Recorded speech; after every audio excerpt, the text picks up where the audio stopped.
Armstrong Williams, and welcome to another edition of the show. Our exclusive guest today is the former Speaker of the House, Paul Ryan. He joins us for our 1 hour sit down. Welcome to the broadcast. Thanks for having me. Good to see you, Armstrong. You know, everybody wants democracy to work. There's one thing that all Americans would agree upon. They don't want bad democracy. They want democracy that works for their kids. They want it to work for America. And yet, so many feel as though democracy is failing them miserably. I wouldn't be so pessimistic. It's being tested, no two ways about it. I think our democracy is being tested internally and externally. These are the big 21st century tests that we have to go through. I think we'll get through them, but they're big test to our democracy, no two ways about it. But you can look at specific instances in recent history and show where democracy worked, where internationally democracy in Ukraine is working. So I like to look at the glass of life as being half full, not half empty. But we've got some pretty darn strong tests coming in front of us, and that's going to be the big challenge of the 21st century. Democracy versus authoritarianism, I think, is the classic struggle in the 21st century. Help people to understand who are not as insightful and as the elected officials are, understand how democracy is working in Ukraine when people are dying. They've lost their way of life. Infrastructure is being destroyed. They're being relocated to places all over the world, uprooted from their homes. Yeah, I'm not saying democracy presently in Ukraine is working because they're in the middle of a war. But what I'm trying to say is, I think Putin thought he could get away with it. I mean, he did invade Georgia with very little consequence and took southern Ossetia. He did take Crimea with little, slaps on the wrist. So I think he probably thought he could get away with it, and the democracy was too self-absorbed and too polarized to do anything about it. NATO was, past its prime. After he invaded, what happened? Democracy completely came unified to Ukraine's defense. NATO is expanding. Finland and Sweden are joining NATO. So the point I would make is democracy, when pushed against a wall, when free people are faced with an existential challenge to their freedom, they're going to be the most powerful force in humankind, I think. And what do you have? You've got an absolutely rallied democracies around the country and NATO expanding. And Putin is no longer taking Kyiv, he's trying to take Donbass, and they're in a huge war, a big fight. Point being, I think the Chinese are noticing this as well. Democracy is having a pretty good moment. As ugly and bloody as Ukraine is, it's a good moment for democracy. And free people are rallying together to support fellow free people who are at risk of losing those freedoms. That's the point I'm trying to make on Ukraine and democracy. But could America's democracy, its leadership, in terms of being miscalculating Putin over the last several administrations, could what we're seeing today have been avoided? Yeah, I think so. I think, again, that's the great thing about democracy as well. You learn from mistakes, you get new leadership, you kind of reset your system every 4 or 5, whatever years, and you learn from those mistakes. If you have to go back, that's the great thing about hindsight, especially with democracies, because authoritarians typically don't learn from their mistakes. They double down on their mistakes. They insulate themselves with yes men, sycophants, and don't get complete accurate information. And I think that was clearly Putin's issue. What should we have done? We should have done more when he invaded Georgia. We should have done more when he invaded Ukraine. We probably should have been a little clearer with respect to expanding NATO and making it easier for Georgia and Ukraine to westernize and to embrace democracy. So that's a pretty good lesson learned there. But I think 2 takeaways I get right now from Ukraine is, we overestimated the strength and the power of the Russian military. It is nothing what we thought it was from a conventional standpoint. And we probably underestimated the barbarism of Vladimir Putin, just how evil and barbarous this man is. He is just laying waste to whole cities in Ukraine, indiscriminately targeting civilians and children and hospitals and theaters and apartment complexes. So I think we underestimated just how evil and barbarous this guy is. At the same time, I think we overestimated just how strong his military is. And I think with the Western support that the Ukraine military is having, they are pushing the Russians back. Now they're a bit of in a stalemate right now in Donbass, but I'm going to bet on the Ukrainians to win this thing. But do you agree with the current administration policies? Because you've always have been a big believer that actions certainly have consequences. Yeah. They don't have the long-range missiles to reach Russia. Vladimir Putin just issued a threat that if we were to arm Ukraine with those missiles, there will be consequences. Yeah, I mean, he made that threat after we had already made it clear we're giving them medium and short-range missiles, not long-range missiles. We had already made that clear. I actually think Biden's done pretty well on this. I mean, I would have here and there done things differently. I would have been faster on weapon deployment and the rest. But I think he's done a pretty good job, all things considered. What has he done? He's built a very good coalition. Getting the Germans and French to give up their oil and gas to the extent that they have, and they will, it's a pretty impressive accomplishment. So he's built a pretty good international coalition of democracies. That's been good. He's gotten through Congress good packages at helping the Ukrainians defend themselves, arm themselves, and keep their civil society and their government going. So, and we've got NATO expanding, and I think they will. I think the Erdogan move is just more of a, he's just trying to help himself with for his next run of elections. I think Finland and Sweden is going to join NATO. So all things considered, I think the administration's actually handled this pretty well. I would have done a few things differently, but generally speaking, I think they've handled it pretty well. So you also agree with the $40+ billion? Yeah, I would have voted for that if I were in Congress. Let's come back at home. There are three branches of government: legislative, judicial, executive. You ran the legislative branch. Help our audience understand just the kind of powers that the legislative branch has, because it does seem as though today that the president is able to make decisions where really Congress has the authority, but they just concede to the president. That's been a struggle for a long time, and the modern presidency, I would argue, has probably accrued too much power vis-a-vis the separation of powers in the legislative branch. Having said that, you can point to pretty good institutional instances where Congress has asserted itself pretty boldly. What happens is when you're Speaker of the House and you're running the legislative branch, you have a legal team, the Council of Congress, the General Counsel, and you end up going into legal disputes with the executive branch. I did this with Obama on subpoenas for the Fast and the Furious, on appropriations measures. Nancy's done the same, Boehner did it before. So there's always a little bit of tension between the executive branch and the legislative branch. That's good. I mean, the founders did it was a beautiful system they designed. I used to think when I was trying to get a bill through the House how tough it was, because you had to go to the House and then the Senate and get through the filibuster, and then hopefully a president signs into law. It's this three-stage process that's really laborious. And I used to marvel at these parliamentary systems like the Brits have, like all the other democracies basically have. It's one and done. One election and you're done. One bill and it's done and it's in law.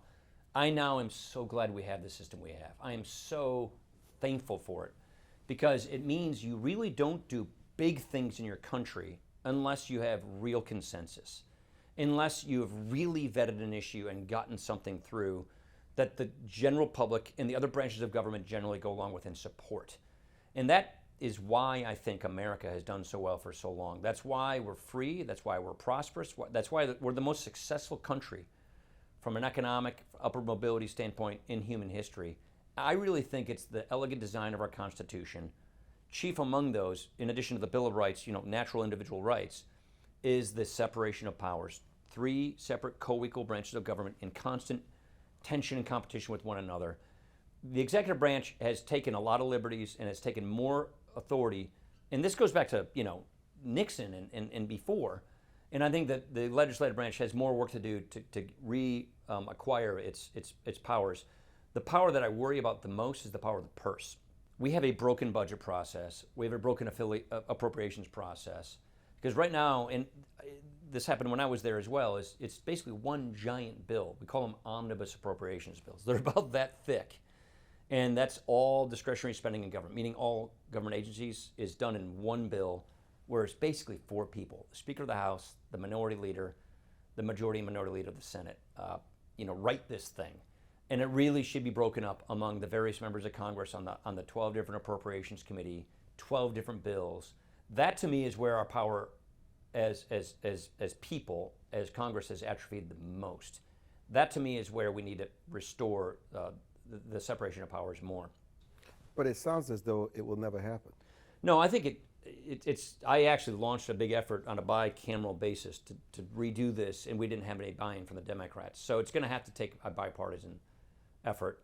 We delegate too much power to the executive branch to actually write the laws. We pass these sort of vaguely worded statutes, and then we say to the government agency, you fill in the details, you write the rules and regulations. And what happens is the laws we experience as people, they're not really written to the detail of where we experience it by legislative, writers, by our elected representatives. They're written by some unelected permanent bureaucrat in a government agency. I've always believed we should do that. We've passed that reform in Republican houses in Senate, but we've never been able to get into law because progressives don't like this. This is antithetical to the sort of left-wing progressive philosophy, which is have Congress pass vague bills and then have permanent bureaucrats basically write the details. That to me is shows you the atrophy of the legislative branch of government. Those two things right there, I think, will kind of reset the system where you truly have co-equal branches of government. And that, to me, is two practical ideas of how to restore freedom, democracy, representative self-determining government in America. If Congress is not broken, why has it surrendered the war power, the treated power, and legislative power to the president through limited delegations of powers that belong to Congress? I wouldn't say it's totally broken, but it's partially broken to some of the points you just made. The war powers is very important. We have these authorization of force laws that we passed. We passed them after 9/11. We passed them in the Iraq War.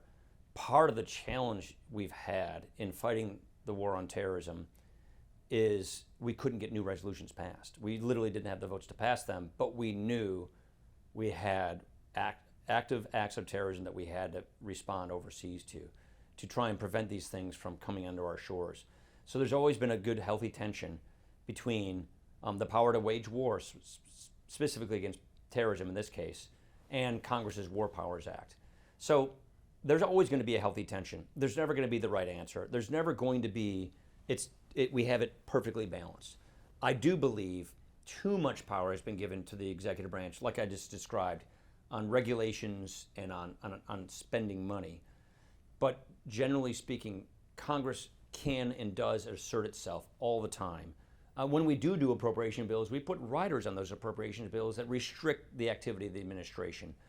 You can't actually get a law into law unless it's passed by Congress first. So there are lots of examples, lots of recent examples of where the institutions have been stressed and the legislative branch has guarded its responsibilities jealously against the executive branch. And then, the referee at the judiciary branch has often, called balls and strikes, as they have done and as they will do.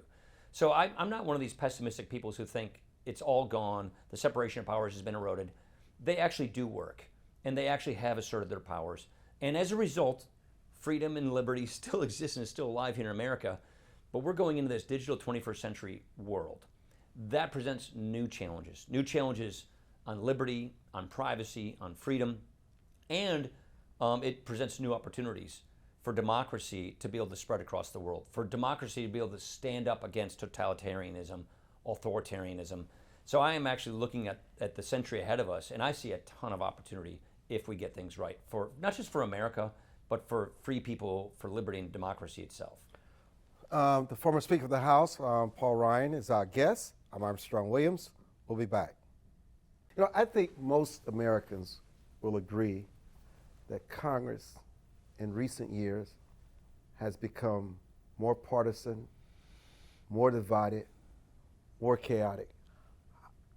Is there ever a possibility, which seems to be in the air now, that Congress can ever find consensus on gun control, abortion, balanced budget? Gun control. Watch this Toomey bill. I think it's Toomey and Manchin. They're working an issue right now I think it has to do with sort of red flags and some other things. There may be some consensus on that. I think on abortion, that's pretty much black and white issue. That's axiomatic. And our parties have squared. There used to be pro-life Democrats. I don't think there are anymore. I haven't checked the latest Congress whip check, but my guess is they don't have any pro-life members anymore. I think they're all gone. There are some pro-choice Republicans. There's a reasonable amount of pro-choice Republicans, but on that issue, I don't think you're going to see. That's a pretty hard issue to compromise on. Frankly, it is or it isn't. There are some real axiomatic, stark issues. But let's get back to your earlier point. Let me give you some data points. My last term as Speaker was the 2017-2018 term. That was where we had a Republican House, a Republican Senate, a Republican President. We passed in the House, I think, is 1,172 bills that session. That's about double what Congress usually passes. So we had one of the most productive sessions of the legislature since, I think, the Reagan first term. And all those bills we passed, about 80% of those bills were bipartisan bills. Got big bipartisan votes. We attacked the opioid epidemic. We worked on getting cures for cancer. We overhauled the way the Veterans Administration works. We did criminal justice reform. You name the issue, we probably tackled it. And then there were things we did were sort of on our own, like tax reform, which was a big accomplishment and achievement of my own that I worked on for 20 years as a Ways and Means member, and that was a huge collaboration with other Republicans, and we basically made that a party line. But if you look at all those bills that passed in that term, which you would think was a pretty controversial time, over 80% of those bills were bipartisan. So here's what happens. Hits and clicks go on, get attention if it's people at each other's throats. If it's combat, political combat, if it's controversial, that's what people see when they open up their phone, when they turn on their TV.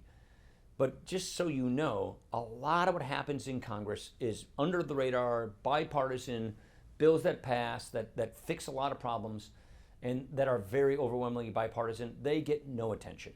So it doesn't surprise me that the average going member of the public who's not spending their day watching Congress thinks it's always fighting, it's always terrible, it's all polarization, nothing getting done, when in fact there's a lot of stuff that does happen. So it sounds like what you're saying now is an indictment of the fourth estate. Yes, you guys. Yes. I'm partly joking. No, you're serious. But I am serious. A little tongue in cheek, but yes. Media focuses on controversy. They focus on division. They focus on angst. That's what gets ratings. That's what gets hits and clicks. When we do some boring bill that solves some problem, I remember we spent all this time focused on the opioid epidemic, which is throughout America, and we passed very comprehensive solutions to this problem. Big bipartisan votes. It got crickets.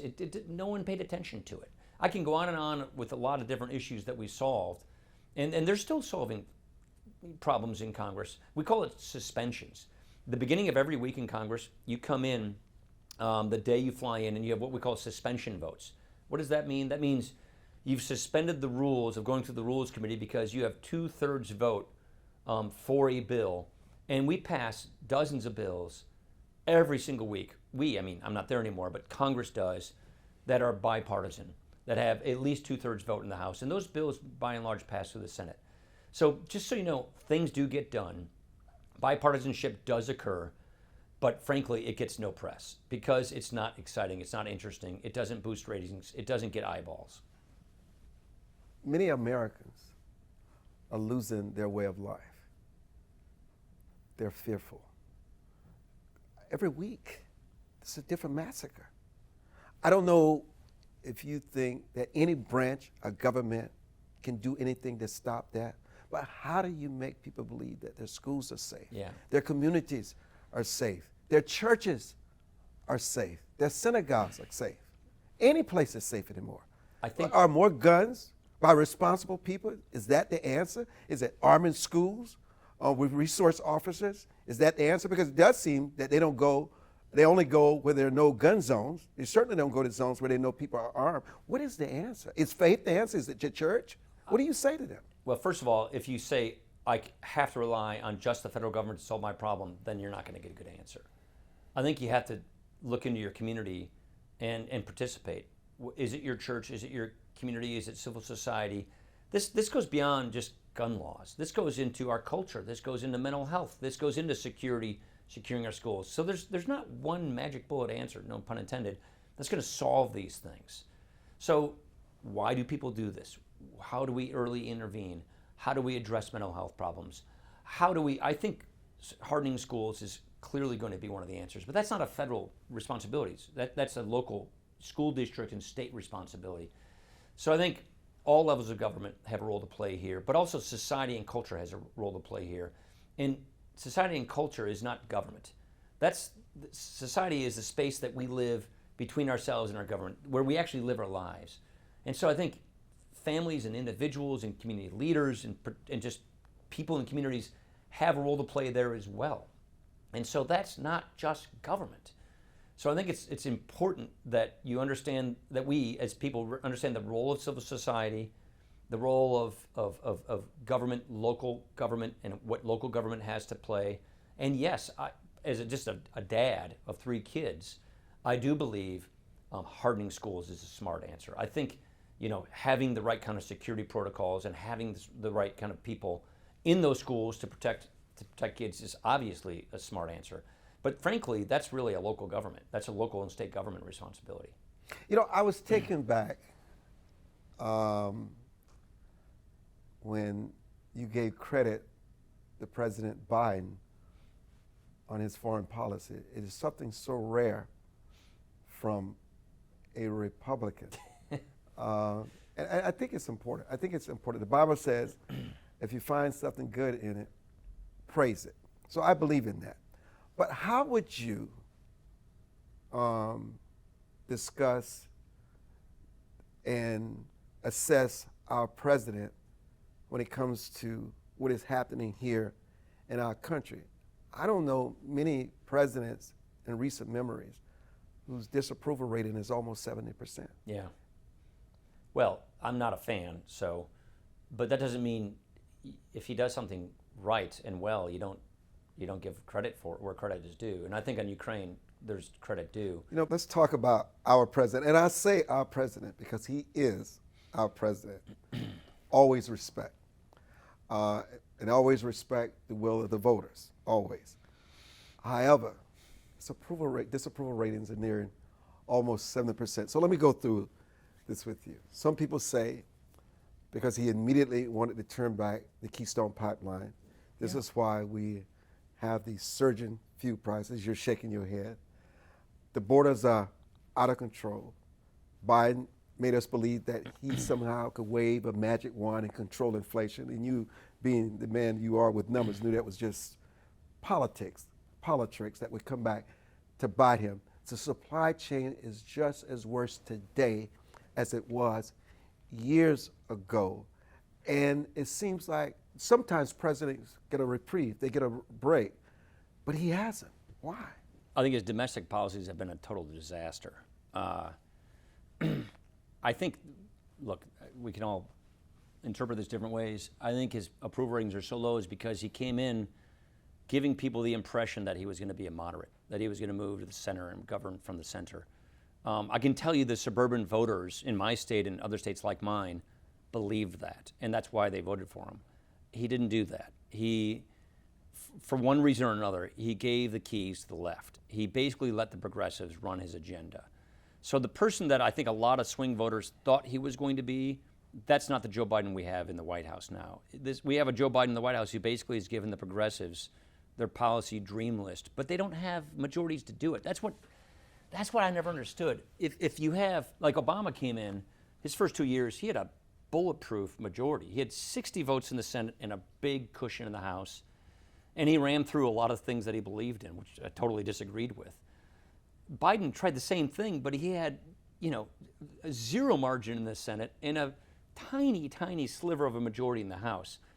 So I never, frankly, understood why he would do that, other than he just got worn down and he decided to give the left what they wanted. And so what do we have for policy? You just recited them. The border policy is a disaster. His economic policy is awful. And what I mean when I say that is there's two kinds of inflation. There's monetary inflation and non-monetary inflation. Monetary inflation is really the purview of the Federal Reserve, and I think they're too little, too late. Jay Powell should have started soaking up the excess money supply. They increased the monetary base by 30%. Now, given we had a COVID pandemic crisis, and they needed to respond in an emergency form, and they did a good job then, but they needed to mop up all this excess money supply, get rates up higher earlier, and they didn't. That's the Fed. But the Biden problem is he tried cramming through, he crammed through this last round of stimulus, which was one round too many. I think they came in thinking we'll take credit for coming out of COVID and we'll get our spending wish list, answered to. And that fueled inflation. On top of that, he did all this anti-carbon stuff. So he's still doing it. He's not opening up American energy supply in a way that could immediately move the future markets, get gas prices down, make us independent. Oh, by the way, help our European friends. There's so much more that he could do. Keystone's just one of many things that he could have done. But again, the left doesn't want him to make carbon prices lower. The left doesn't want him to open American energy security and energy production. So he's not. So I think they're sort of saying they're doing it when they're actually not doing it. So that's all inflationary. That's all non-monetary inflation. Bad supply chain policy, bad energy policy. And then you just see these porous borders, which is not good for wages, not good for national security. Fentanyl and drugs coming to our country. It's no wonder he has these low approval ratings. And the problem is he gave the keys to the left. If he governed in the middle and tried to get good centrist deals, he could have gotten it. But it's past that time. We're in the campaign season now. So I think the die is cast, and that's why I think we're going to get a majority. Let's take a break. The former Speaker of the House, Paul Ryan, is our exclusive guest, and we'll be back. The Constitution aims to arrest majoritarian rule through separation of powers of checks and balances. In other words, the Constitution, what it does, it contemplate the so-called gridlock that we talked about earlier as a virtue absent consistence among a variety of political factions. Were the Constitution and architects wrong, in your opinion? Is gridlock a virtue or a vice, in your opinion? It's a virtue in today's parlance because, look, my biggest fear is they're going to pass this Build Back Better thing, which is just going to add inflation. All that will do is make American businesses less competitive. It will slow down economic growth. It will cost us jobs and crank up prices. And all that spending. So they have bad tax policy that puts American businesses at a competitive disadvantage and really inflationary spending policy. So divided government is going to give us the ability to make sure that doesn't happen. I think their razor-thin majorities, Manchin and Sinema so far looks like it's not going to happen. But so in this case, divided government's a good thing because divided government will give us predictability that we won't put bad policies in place. We won't pour gas on the inflation fire. So in this case, divided government's a good thing. And it gives us, frankly, stable, predictable government. Because I think we will get the House, and I think we have a really good chance of getting the Senate. That means we're not going to go off to the left like Biden's trying to go. And it sort of centers things. And I think that's going to be good for the economy, good for inflation. And hopefully the Federal Reserve will pick up its pace. I think they will. They seem to send the signals that they are going to. And so, yeah, divided government in this case is good. But having said that, Armstrong, we get some pretty big challenges in front of us in this century that I'm very worried about. This is what I spend time at the American Enterprise Institute working on, which is America is the world's reserve currency. Ever since Bretton Woods in 1944, we have been the world's reserve currency. This gives us an exorbitant privilege. That's a phrase that's been used over years.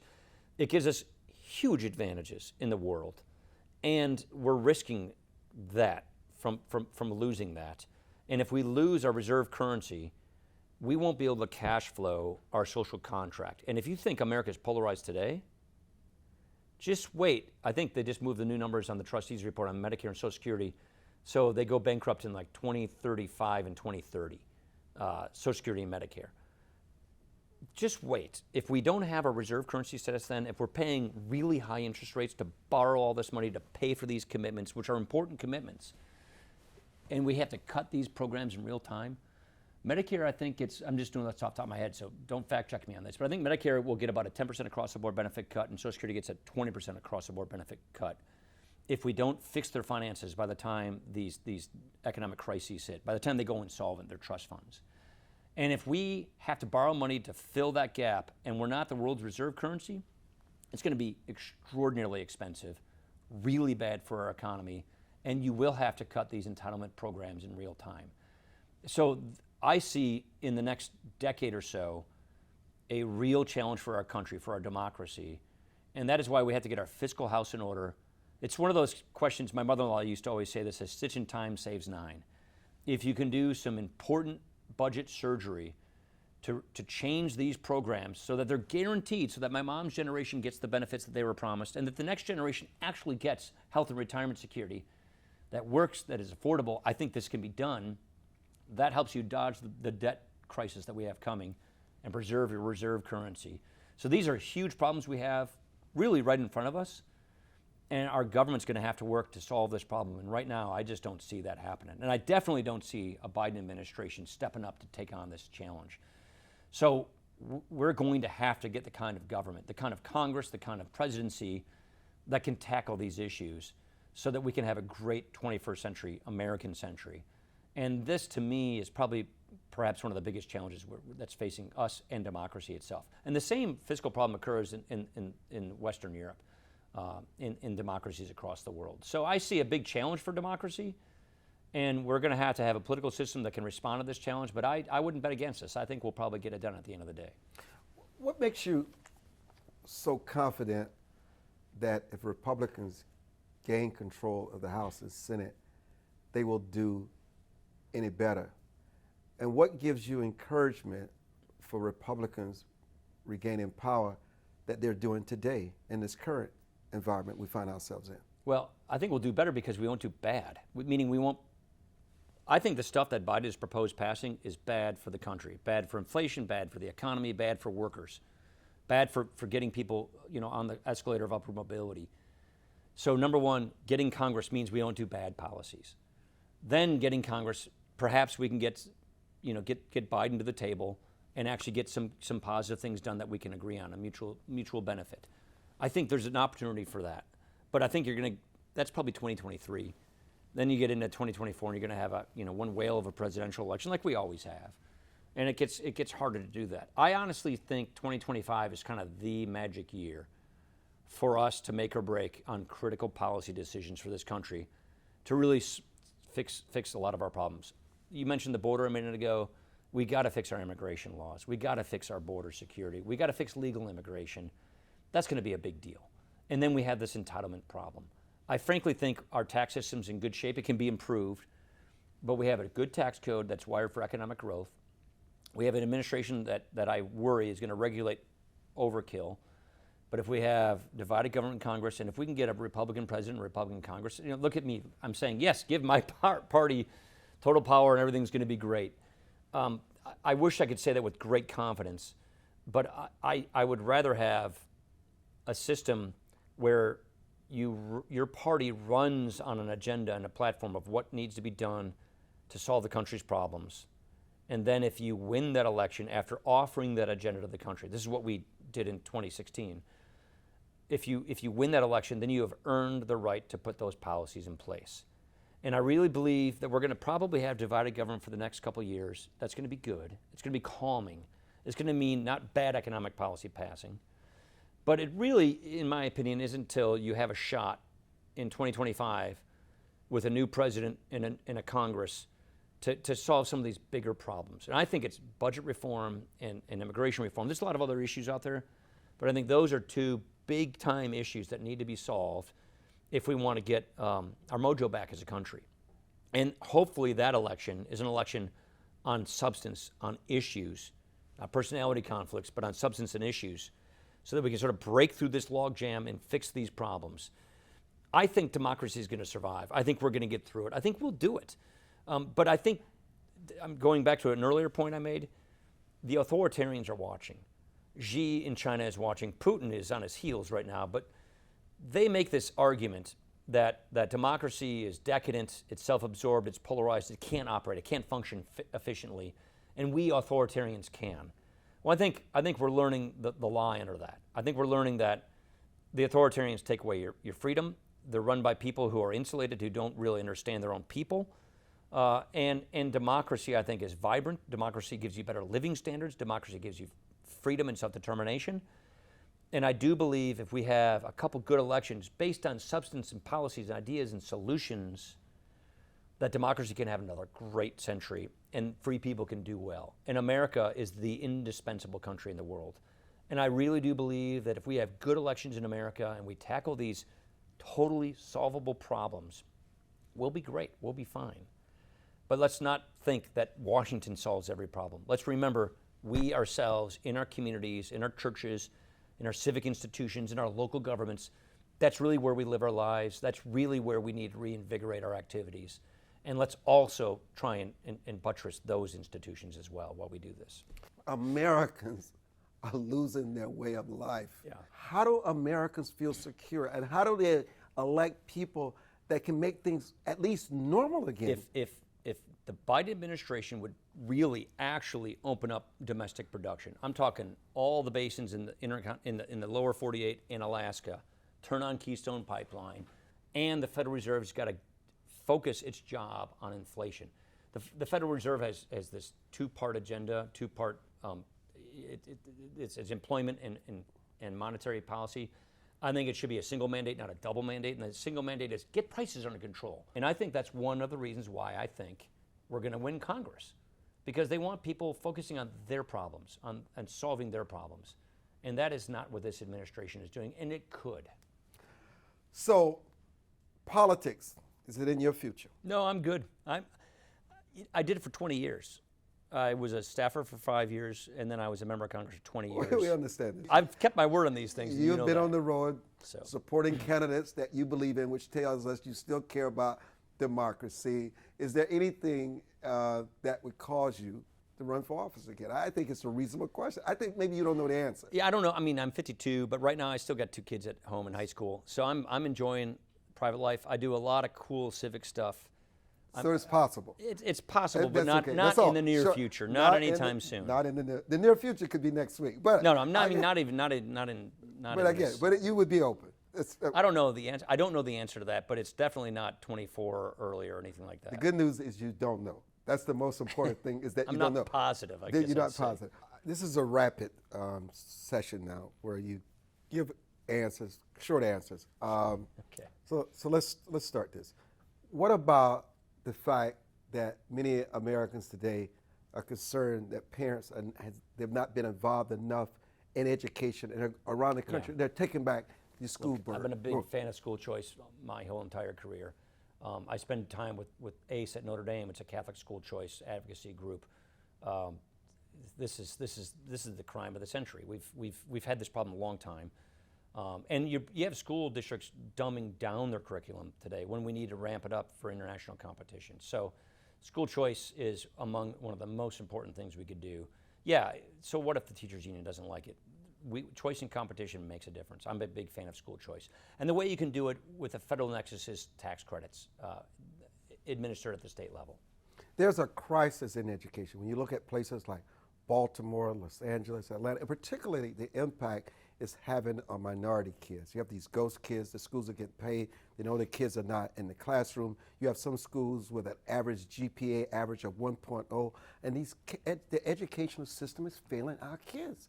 How do we change that? Because these are the kids that go out, they're homeless, they're sexually trafficked, they commit the crimes, they're homicide. These are the kids, if they're educated, the likelihood of this is happening is very unlikely. I spend time, this is my charitable foundation's focus on, the American Idea Foundation. I wrote a bipartisan law with Patty Murray, one of the last things I did as speaker, called the Evidence-Based Policymaking Act. Long story short, we can look at data, real data on federal poverty programs, education programs at the federal, state, and private sector levels, and we can find out what works and what doesn't work. And in education, it's becoming really clear what works and what doesn't work. The problem is entrenched special interests are preventing us from going with what works. But it's not for lack of knowing.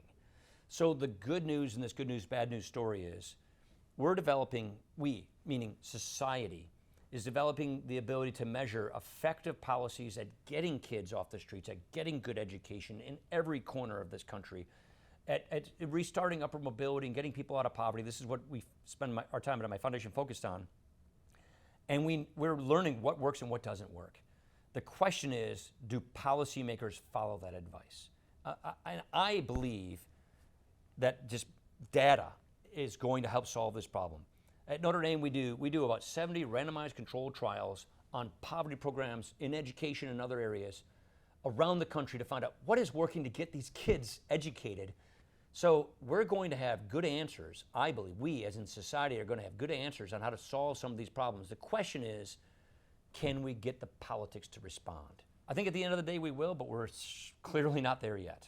How do we get hospitals in the business giving people the medicines and the prescriptions that they need and not giving them these different drugs that they become addicted to so they just can keep them on their roads and they fleece them to make money?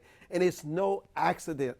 Yeah, I'm a big fan of value-based purchasing, value-based. So with this is, I can go on too long on this.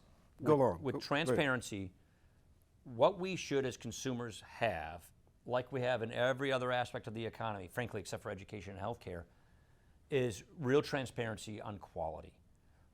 Who's good, who's bad, what works, what doesn't work, where should I go to get the best value, and have those providers of these services, like healthcare, compete against each other for our benefit as consumers. If you have too much government in these programs dictating how it all works, you lose that transfer mechanism, that pricing mechanism. You lose that market motive. And so I'm a big believer that if you get hospitals and the entire healthcare system to focus on giving that consumer, the patient, value, price plus quality at a good, affordable price, and have that right kind of competition, you can get to the point you're talking about. So I really do believe that the right reforms in education and healthcare, where you give the individual consumer more power by giving them the ability to take the money we always spend on these things, but to spend it in an informed way where there's true choice and competition. That's school choice for healthcare, for education, and real choice and competition in healthcare. I think you can solve a lot of these problems. We spend more money than any other country on healthcare per capita by a mile. We ought to be able to get much better outcomes for our money. And I believe that with the right policies in place, we can get there. But again, this is why I'm not a fan of progressives or progressivism. This is why I think the Biden administration is really messing up. They're not following those lessons. They're not learning those lessons. If we apply these lessons in the 21st century, I think we're going to solve our problems. We just got to apply these lessons.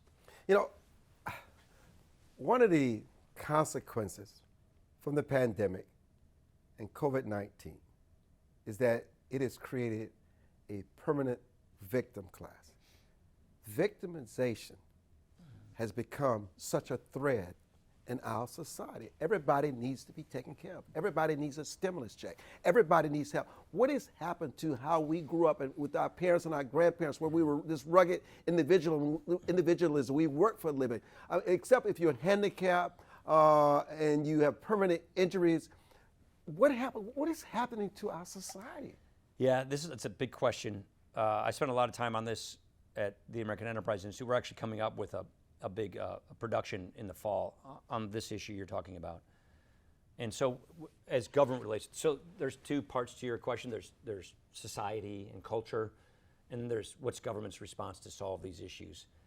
I believe we can and should reform the way our social safety net works so that it is focused on helping people get on their own feet and live independent lives, less dependent on government, more dependent on themselves, and give them the tools to do that. So meaning, do you have a safety net that is wired toward upward mobility, that is wired toward people getting educated and working?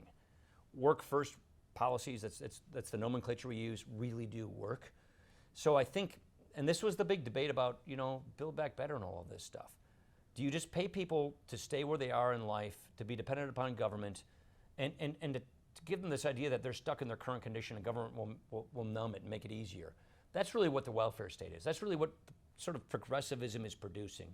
Or do you have a social safety net that is designed and focused on getting people up, on with their lives, on their feet, and on an escalator of upward mobility, which is really only democracy can provide. An entrepreneurial society where you're getting at the root cause of intergenerational poverty, You're getting at the cause of these problems. I believe you can put policies in place that do that, but you have to take on entrenched special interests. You have to take on the status quo.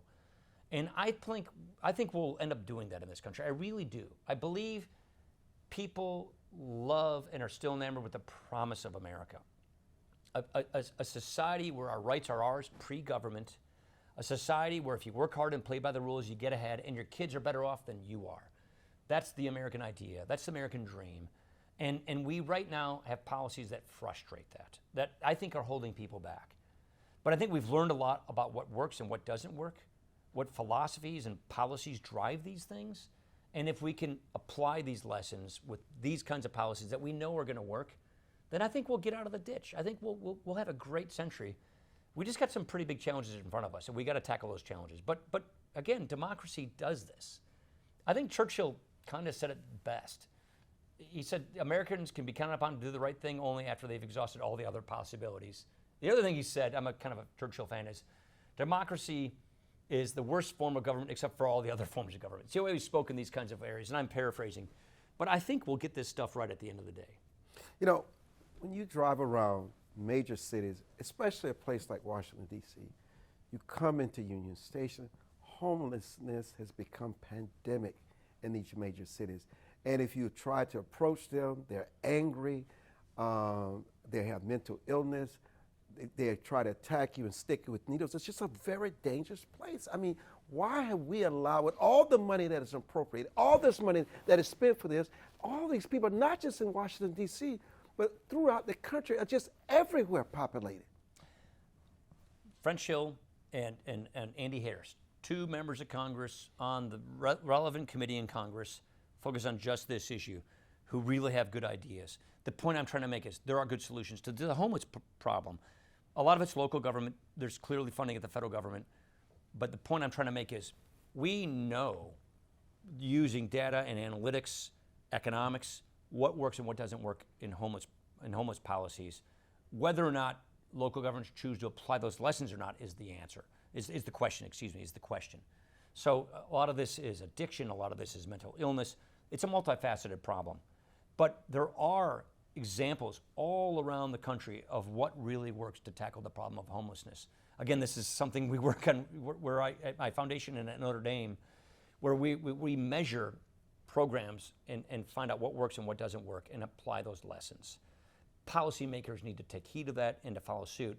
And again, this is not really a federal issue as much as it's city, state, county governments. You know, what I'm fascinated by, and this rare sit down because you don't give interviews, that's a choice you made. We appreciate your coming to our broadcast house. With all the strife and all the chaos, in some ways you think it's good that America's best days are not behind her, but her best days are ahead of her, sort of Reagan-esque.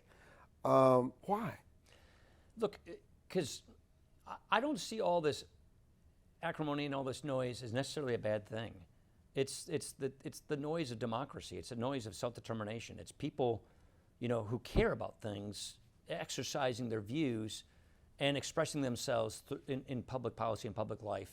At the end of the day, cool heads prevail. At the end of the day, that churn, that noise of democracy, which is a good thing, by the way, produces the need to act and produces solutions.